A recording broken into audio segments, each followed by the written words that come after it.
Our passion didn't start with the mouth. It started with people, with the well-being of the profession. And if you're like me, maybe a little bit of your nerdiness in all things tech too.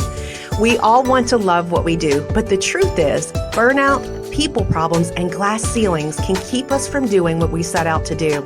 So let's get back to the heart of connection. Welcome to the Dental Handoff. This show is about passing you the knowledge, the habits, the systems, and the strategies to lead your teams, lean on the tech, and listen to your gut while you take care of teeth. And let's get honest, the overall health of our communities. Let's stop using the wrong end of the toothbrush, y'all. My name is Dr. Kelly Tanner. Oh, and uniquely, I'm a dental hygienist too. You can consider me a guru in the dental and leadership industry. With over 3 decades of experience, my goal is to take you to the next level by empowering growth, perspective, and confidence. By identifying the gaps, recognizing the plaque, and extracting the truth with other experts in the field. I'll share their stories, empower you to own yours, and elevate your passion in the process. So have a seat in the chair, put on your bib, and let's get to work. Hello, all my friends in the world. I am your hostess, Dr. Kelly Tanner. Welcome to the Dental Handoff. And I have one of my longest standing dental hygiene friends, Amanda Hill, RDH, with me today. Welcome, Amanda. Well, thank you for having me, Dr. Kelly. Nice to be here. Yeah, thank you. It used to be that I was on her podcast when you had yours, and now you get your turn to be on mine. So The thanks for tables being are turned. It's only fair play. I know. It is. Right? It is. Yeah. So, Amanda, I always like to start by telling our listeners and followers how we know each other. Okay. So, Amanda and I have known each other. Do you want to do how long ago did we graduate? It was a lot of years ago. Yeah. So, Amanda and I know, don't do math. It'll hurt you. Math hard. Yeah. So we went to dental hygiene school together at Old Dominion University. Yes, and we were in the same classes together, went through all this hard things. We made it out on the other side. Dental materials. Oh, dental materials. Oh, remember when that girl threw up in dental materials from when we were doing impressions? Yeah, I think that was my partner. I think it was your partner. Yeah, it was. That was me who caused that. And we used to run out to the water fountain to get the coldest water ever so that impression material would take the longest to set up. I forgot about that. Oh, so that's such septic technique, isn't it? Oh, go to the water fountain for alternate that you're going to put in somebody's mouth. I mean, we used to drink out of it. Right. You know. Yeah, so it was safe. So we've known each other for almost 30 years, and wow, I know. And now it was so funny. I always tell the story about Amanda because in class she was always very she was funny and she was jovial and gregarious. And I'm just like, why is she always so happy? And I consider myself a really happy person. And she would just ask the best questions and sit up at the front of the class. And so I always kind of knew that Amanda, I didn't know what podcasting was and like KOLs and, influencers were at that time 30 years ago. That wasn't even a thing. But I knew somewhere in some metaverse that Amanda would be an influencer some way in our profession. So yeah, that's how I know Amanda. Is that how you remember it, Amanda? I don't remember the whole like sitting up front. I don't know. I'm just sort of always kind of there. Like, okay, I got to know the things and I got to follow the rules and get the gold star because that's how we do it, right? Yes. Yeah.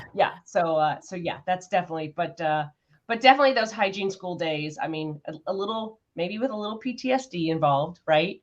Lots of crying. I remember a lot of crying. They're still crying. They're still crying, but there's a lot of crying in hygiene school. And jockeying for patience and making sure there's always somebody in your chair and cramming for tests. And then you get out and you realize like, there's so much of that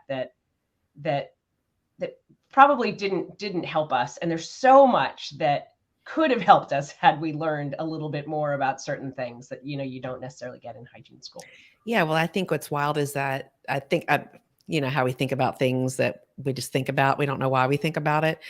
It's in context, right? They taught us things out of context, sometimes for how we would be prepared.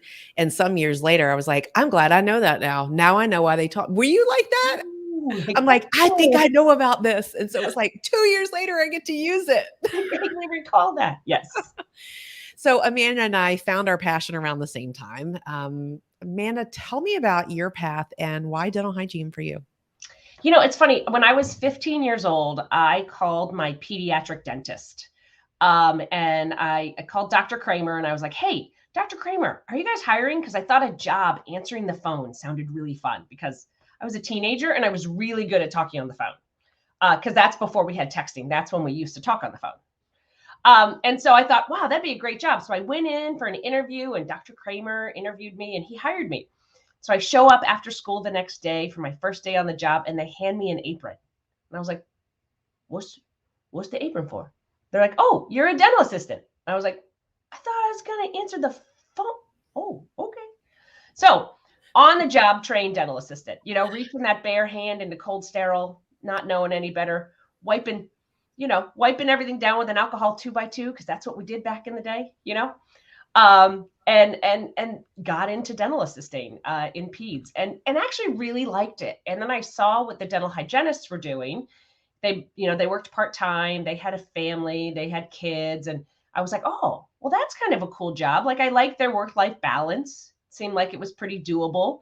And so I thought, I think I'll go to hygiene school. That sounds easy, is what I thought. Like, that sounds easy. That worked out. That's what I'm going to do. So I headed off to Old Dominion University. And thankfully, while it was not easy, it did turn out to be really just a fantastic career. And I really love how hygiene has changed with my needs. So, brand new, out of school, was able to, run right into that full-time job, graduated on a Friday, started work on a Monday, actually started dental assisting. You had to wait for that license to come through. But then as soon as that license came through, had that job, full-time job, easy peasy. It wasn't hard to find. And then, got married, ended up marrying a military guy, moving across the country. I wish that we had better licensure, portability. We're getting there. I think we're getting there. Yeah. But anyway, was able to move to some states very easily and practice dental hygiene, along with having a family, kind of balancing that. So there was points in my career where I was only working 2 days a month. And I worked from like 8 to 3, 2 days a month. But it was great. Like if you saw my resume was current. I was still getting fulfilled. I still felt like I had a career when people are like, oh, what do you do? I mean, I don't know. It shouldn't be a stigma, but I didn't have to go, oh, I don't work, which in your brain, you're like, yeah, I do work. Okay. 2 days a month, but I work. Mm-hmm. And so I was able to do that kind of as my family was growing. And I really love that it's been so different. And then now it's a whole new career for me. Yeah. So you went from working part-time, moving around the country. I remember so Amanda lives back in Virginia with me. And it's like, now that we're closer, I really never see her almost less. I see you other places. I just saw you in Orlando. Like I saw you in Louisville. Like I see you at meetings. Another state. It's like, hey, how come we have to come all the way here to see each other? Ridiculous. Yes. So how did you talk to us about the transition and why and how it happened? Because as we know, some people are like, how do I do how you do? And sometimes too, it's not so intentional. It just kind of comes out of nowhere because the timing and opportunity. So tell us your story.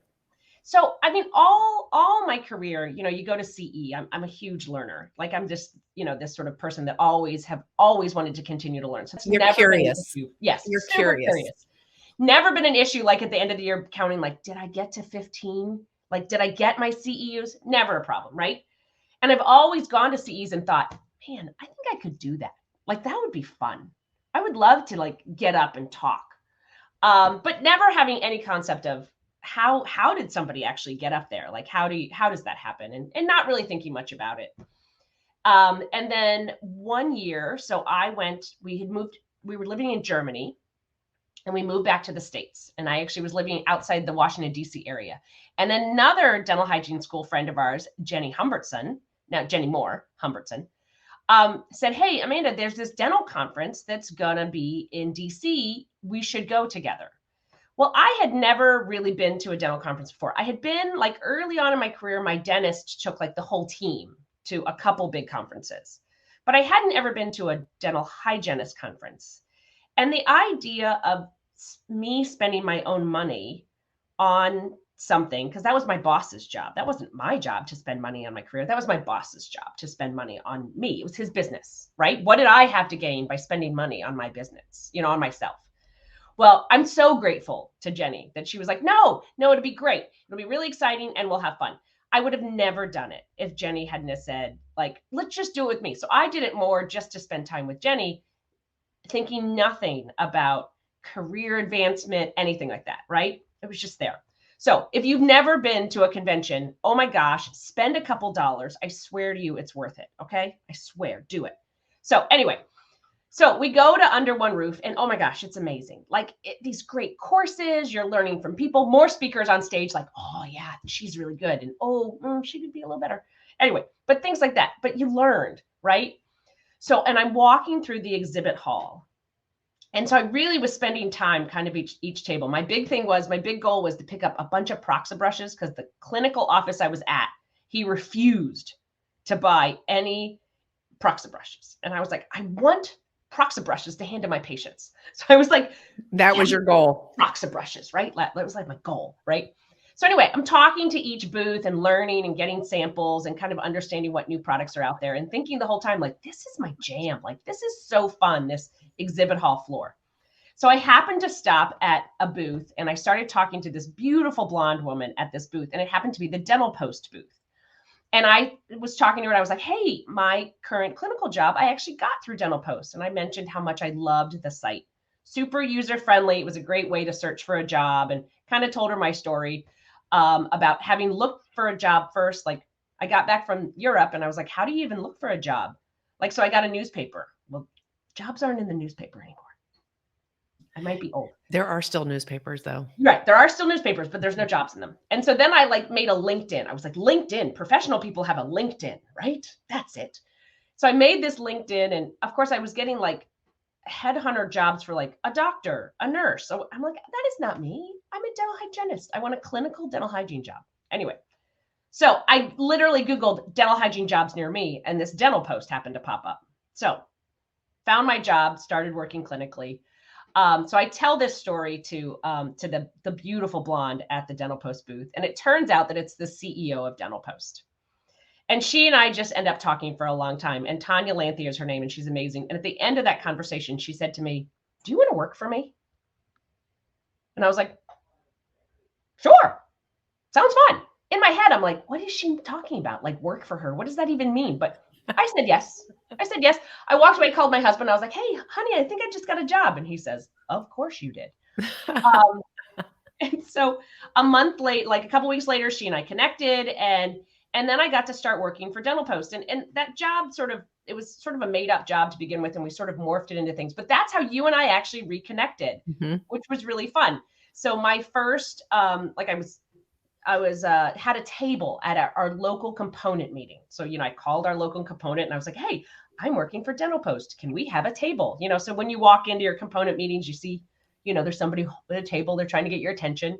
So I got a table and you happened to be the speaker that day. And so I think we even walked in together and you were sort of giving me a little career advice, a little information. And so I got to do that. And then I started doing some speaking for them. And I realized, holy cow, I really like this speaking thing. Like they had a pre-done CE. And so I did their CE for them and got to, start getting out there and doing these things. And with that job, and this was really the big thing, was I got to start going to all the shows. And when you go to the shows, and when I say the shows, I mean RDH Under One Roof or ADHA or the California Dental Association or the Hinman, all of these big dental conferences, you just start meeting people. And so I started meeting people and I started just networking and I would collect business cards. Like everybody I talked to, I'd make sure to get their card. And when I came home from that meeting, I would email them with no agenda, just to say, hey, I really enjoyed meeting with you. I hope our paths cross again. No agenda. Like I'm not trying to pull anything from them, just making those relationships. And through those relationships, came opportunities. So Jackie Sanders of RDH Magazine reached out to me. She's like, hey, do you want to write something? In my head is saying, you don't know how to write. You're not a writer. And out of my mouth came, sure, I would love to. And I wrote something. And you know what? It was good. I wrote it in my own voice. I just wrote what I thought, and it worked out really well. And since then, I've gotten to do a lot more writing. Then I happened to meet Andrew Johnston and Michelle Strange of A Tale of Two Hygienists. And they said, hey, do you want to host a podcast with us? We really like your energy. And I was like, in my head, I have no idea how to host a podcast. I don't know what I'm doing. You know what? I said yes. And I figured it out. And so all these really cool opportunities have just sort of come my way by saying yes when you don't actually know what you're doing. And this is the big secret to life, folks. No one actually knows what they're doing. We want to, like, if you are waiting until you have it all figured out, you are going to be on your butt on the couch for the rest of your life. Yep. 100%. You just have to move forward. And maybe it's not right the first time. I'm sure that first speaking gig I gave probably wasn't very great. But you know what? I've gotten better. I've gotten more confident. I've gotten more excited about it. And since then, I've figured out how to like build my own programs, which has been amazing. And so really cool opportunities through a lot of fear. Like you're really, I mean, there's a lot of self-talk going, shut up, you're fine. Shut up, you're fine. You can do this. You can do this. For sure. And so, I mean, I remember the multiple times we spoke over COVID, you know, because everybody was connected to everybody. And she's like, how you doing? How you doing? What are you working on? How can we help each other? And I remember you saying, I just keep saying yes to things and I'm loving everything I'm doing. And I never knew I could do this. And I think that that's great advice because we get in, and this is when it became, during this time is when I think people started to discover truly what imposter syndrome was about. I mean, we all kind of know what it was about for a little while, but you feel like you're not ready yet. You feel like you're not ready to step out and say yes. And it's like, what's it going to hurt if you don't say yes? You know, you've got to say it unless it doesn't align with what it is you want to do. Absolutely. Then it's a hard no. Right. But you said yes. You met a lot of people. You made yourself available. You remained curious. You remained open to those new experiences. And then so from there, you had a podcast, you started writing more, you had a column. What was the name of the column? Oh, I still have the column. It's called Dear Patient that I write for Dentistry IQ. And it's a patient facing column, really trying to, you know, kind of help patients understand a little bit more about dentistry, some of the nuances. One of my favorites is, you know, dear patient, I'm sorry I nagged you about flossing.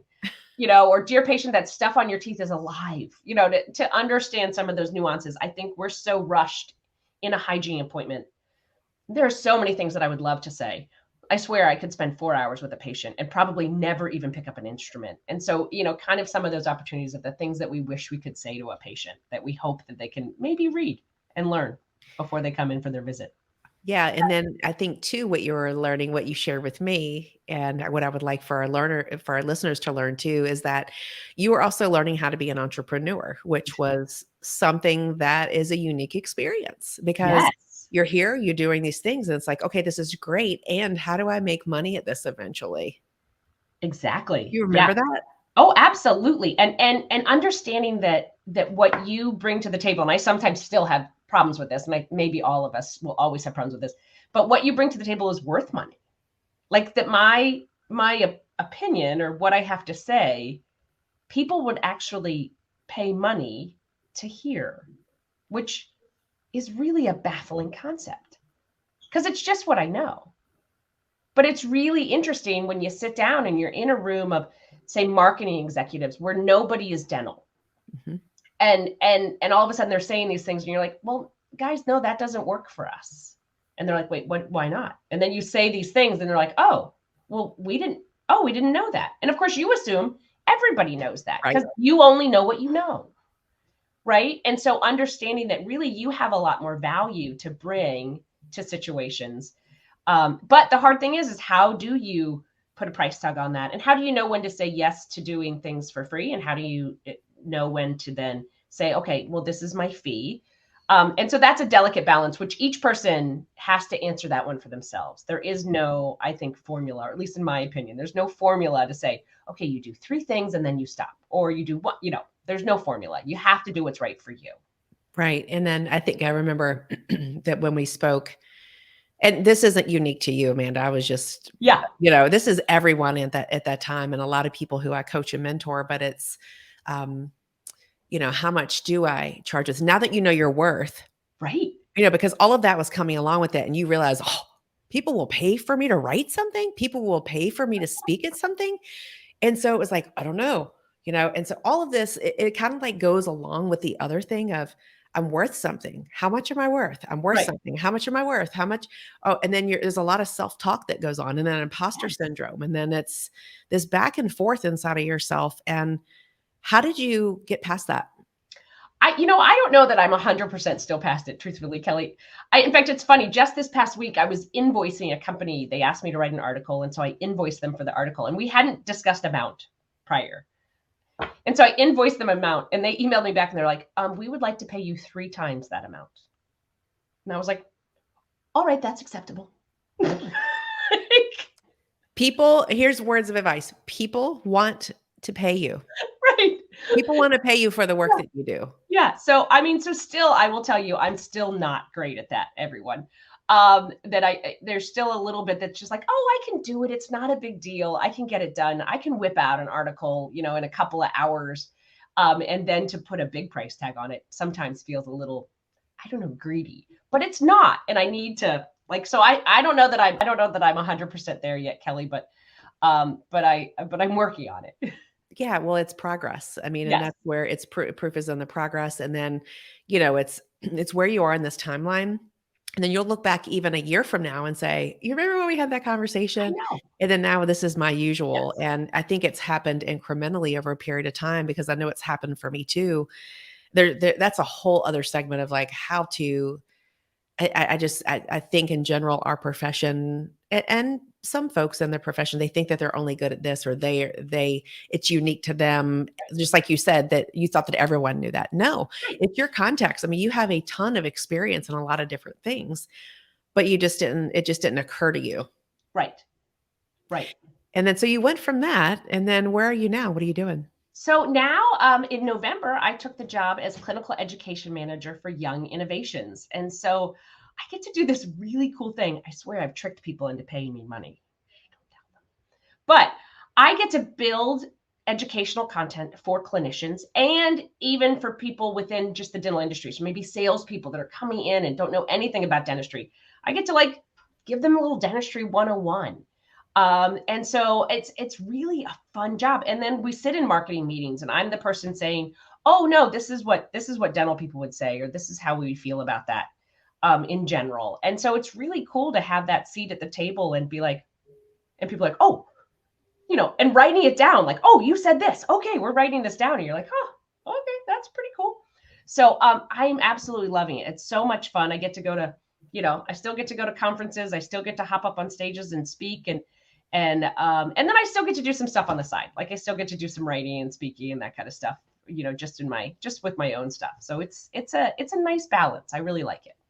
So it sounds like, to get to where you were, of course, you and I went to school together, and then fast forward all those little experiences, and because of your curiosity and openness to learning, you learned all these things that added value to get you where you are today, to be able to write curriculum. Because would you have thought that a year previous that someone would have asked you that? And how did you know how to, I mean, now I'm not trying to put you on the spot, but how would you have known how to do that unless you thought, I can do that? Because you write courses, right? Right. Yeah, you just start. It's pretty funny. In fact, I just got a new assignment this morning at work, and I literally texted somebody, and I was like, "I have no idea what I'm doing." She's like, "I have no what I'm doing either." And I was like, "Well, we're going to figure it out together." And that's what you do. I mean, seriously, no idea how to write a curriculum. You know what? You start and think, how would I like this done? Like, how would I like to learn this? What makes sense to me? And you start to write an outline out. And then, oh my gosh, like all of a sudden, I think you hear the word curriculum and you think, that's fancy. That needs to be something so fancy. And there's a template, and there's a formula, and there's a right and a wrong way. There actually isn't. And nobody's going to come behind and grade it. Oh, yeah, the red pen. Right. There is no red pen. And Yeah. I found in those collaborations too, when you're working with someone, it's usually more than not, it's like, I don't know I can do that. I know we can get started. We can figure it out because everything is figure outable. But, you know, how do you have confidence in yourself to say, yes, I can? Because you've been extremely gifted in that area of saying yes. So just get started is what I'm hearing as Yes. advice. And Mhm. then what else would you say? I would say just get started. Say yes when you don't know what you're doing. And a big thing, this is a big thing, and I think you kind of brought this up, Kelly, is understand yourself first. Mhm. And I actually think that's huge. And I probably should have started with that. But understanding what your strengths are. So take some kind of personality test or some sort of strength finder. I mean, I've done them all. I've done the DISC and I've done the Enneagram and I've done the Clifton Strength Finder and I've done the Colby. All of these different assessments. But they really helped me understand kind of where my passion lies. And so that way I was really able to focus on things that really felt right to me. I think we listen to ourselves, you listen to your gut. Yeah. But don't listen to that voice in your head. That one is kind of sabotory that tells you don't know what you're doing. But the one that goes like that initial response when somebody asks you to do something and you think that sounds exciting. And then 2 seconds later, the other voice will be like, but you don't know what you're doing. Shh. We quiet that one. We listen to the voice that says that sounds exciting and dig into that excitement and you will figure it out and reach out to other people. That's why we live in this great community of life, that other people are there to kind of help give you some guidance and be like, okay, well, have you tried this or this? And then try those things. Don't try to make the other person do it for you. Do the work. Don't be afraid to get it wrong. Right. Yep. Just so it's not fear-based, it's gut feelings, it's Yeah. knowing that you can. Stop listening to that little voice in your head that's like, "No, you can't." Right. And what I learned from that too, Amanda, is, through coaching clients is a lot of times that voice is, either your mother or your father. Oh, yeah. It's very interesting Yeah. how that shows up. So, Yeah. just if you didn't know that. So ask yourself who that voice is for you, or someone who you were close with who told you that you could or that you couldn't, because that could voice is also your mother or your father as well, or Could be. someone, because that's your internal belief system. Yeah. So, I mean, I'm so incredibly proud of you. I always have been. And I see you just you're launching in so many different ways. And these conferences, but it's funny because before it was like, oh, you're just going to party and have fun. It's like, no, this is work. Yeah. It's work. I'm on, and Yep. yes, you're meeting people and you're making memories and you're learning, but you're also too, I find that if you don't know something, like if I don't know something, I'll say, go ask Amanda too, Oh, because you absolutely. learn what people's purpose is. And I'm not going to be the expert in everything. I shouldn't be. And No. that's why we have other people in our community and our network. So the more you do that, the more that people can know and can identify your strengths and say, oh, Kelly does that, or Amanda does that, or she does that, he does that.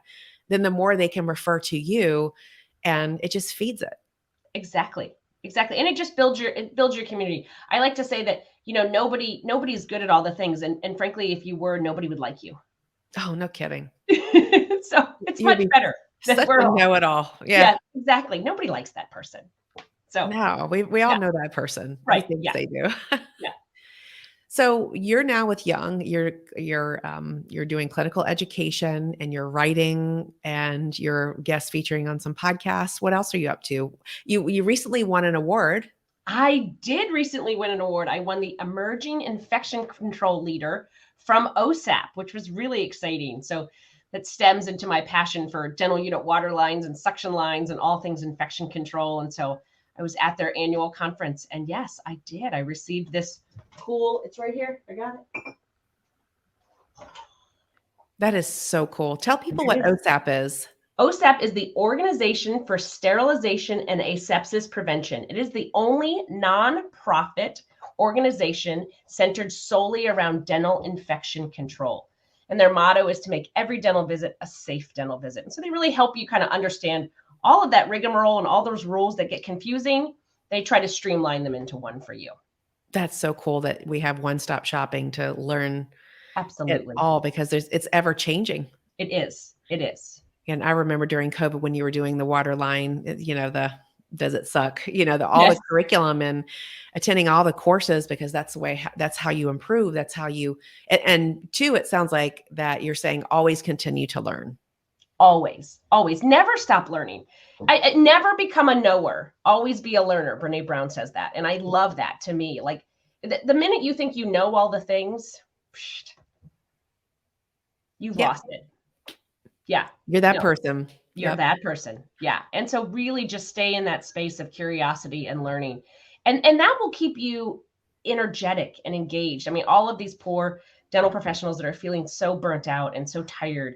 And I wonder if we just have lost our why, or lost our purpose, or lost our excitement for this ever changing and growing profession that we're in. And so really, if you can continue to dive in and keep learning, keep connecting, with friends and making new friends all the time, that's really going to help you avoid that kind of feeling of burnout and help you feel like you're always pushing forward, that you're not just scraping teeth. Yeah. That you're contributing to your patient's health, your profession, you personally, your why. Yes. 100%. Amanda, thank you so much. Time is just slipped away. Thank you so much for being with us today. How do people get in touch with you if they want to learn more about Amanda Hill? Well, you are welcome to shoot me an email at amandahilldh@gmail.com. And I do have a website that I haven't updated in a hot minute, amandahilldh.com. And you can certainly find me on social media too, Amanda Hill RDH, all over the place. So one-stop shop. Yes. Thank you so much. And I look forward to seeing you again soon, where our Yeah, next meeting may at our happen. next meeting, because it won't happen in the state we live in. I know. To all of our listeners, thank you so much for your support. Keep crushing it. Do me a favor. Go on to Apple and like this. Give us a 5-star review, because you know Five how stars. Apple likes our 5 5 stars. stars. Oh, we only want 5 stars. 5 stars. And keep crushing it, and have a great day. Be well. Bye, everybody.